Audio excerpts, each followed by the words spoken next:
खुलुमबाय बड'लेण्ड इंखं टेलिभिजन स्टुडिय'आव आं ललिता गयारी दिनै मोनाबिलिनि गाहाय रादाबफोराव दङ।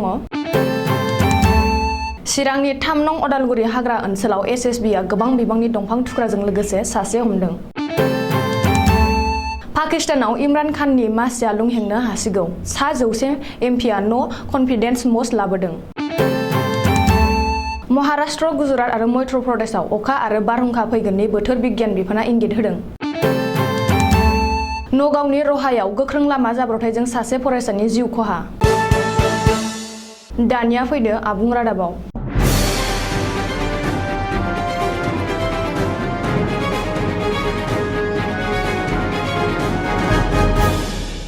चिरां जिल्लानि रानिखाता ओनसोलाव 3 नं अदालगुरि हाग्रा ओनसोलनिफ्राय एसएसबीआ गोबां बिबांनि दंफां थुख्रा हमदों।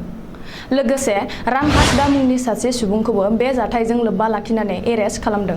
एसएसबीनि सुलुङाव फोरमायनाय बादिब्ला हमनानै मोननाय दंफां थुख्रानि गासै सिजारा गासै 4 लाख रांनिबो बांसिन।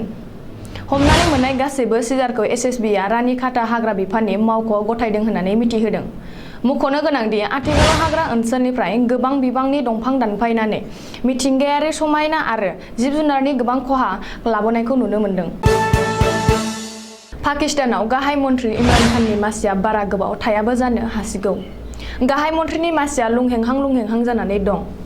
पाकिस्ताननि गासै 342 एमपिनि गेजेराव 100 एमपिआ मुंसाइ होनानै न' कन्फिडेन्स मसन लाबोदों।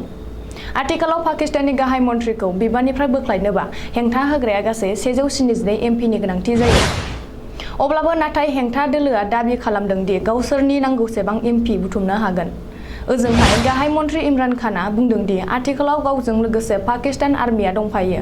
ओजोंहाय गाहाय मन्थ्रि इमरान खानआ बुंदों दि आथिखालाव गावजों लोगोसे पाकिस्तान आर्मिया दंफायो। जायफोरा गावनि हेंथायै गसंनो नाजादों बिसोर गासिबो सिखाव गोजासो आरो सिखावखौ रावबो हेफाजाब होआ होननानै इमरान खानआ दाबि खालामदों। सोनाब भारतनि बाहागो महाराष्ट्र, गुजरात आरो मध्य प्रदेशआव आथिखालाव अखा आरो बारहुंखा फैनो हागौ होननानै बोथोर बिगियान बिफाना इंगित होदों। बे इंगितआ गोमो गाबनि इंगित। मुंख'नो गोनांदि बोथोर बिगियान बिफाना गासै 4 गाबजों इंगित एबा सिनायथि होयो। बेफोरनो जादों फारियै ग्रीन, येलो, अरेन्ज आरो रेड। नेशनेल वार्ड फरकास्टिं सेन्टारआ मिथिहोनाय बादिब्ला आरब लैथोनिफ्राय बारबोनाय बारहुंखाया महाराष्ट्र, गुजरात, सानजा राजस्थान आरो सोनाब मध्य प्रदेशआव 9 आरो 10 मार्चआव साननैनि गोहोम गोग्लैनो हागौ।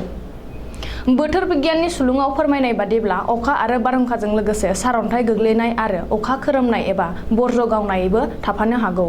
बोथोर बिगियाननि सुलुङाव फोरमायनाय बादिब्ला अखा आरो बारहुंखाजों लोगोसे सारअन्थाइ गोग्लैनाय आरो अखा खोरोमनाय एबा बर्ज गावनायबो थाफानो हागौ।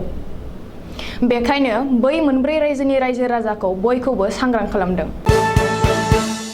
नगाव जिल्लानि रहा गरामारियाव बुधबारखालि फुंनि समाव गंसे बाला रोगानाय ट्राक आरो बाइकनि गेजेराव मोगा-मोगि सौग्रावलायनायाव बाइकआव गाखोनाय सासे फरायसानि जिउ खहा जादों। पुलिसनि सुलुङाव फोरमायनाय बादिब्ला थैनाय फरायसाया रहा फरायसालिमानि 12 थाखोआव फरायनाय अभिजित नाथ।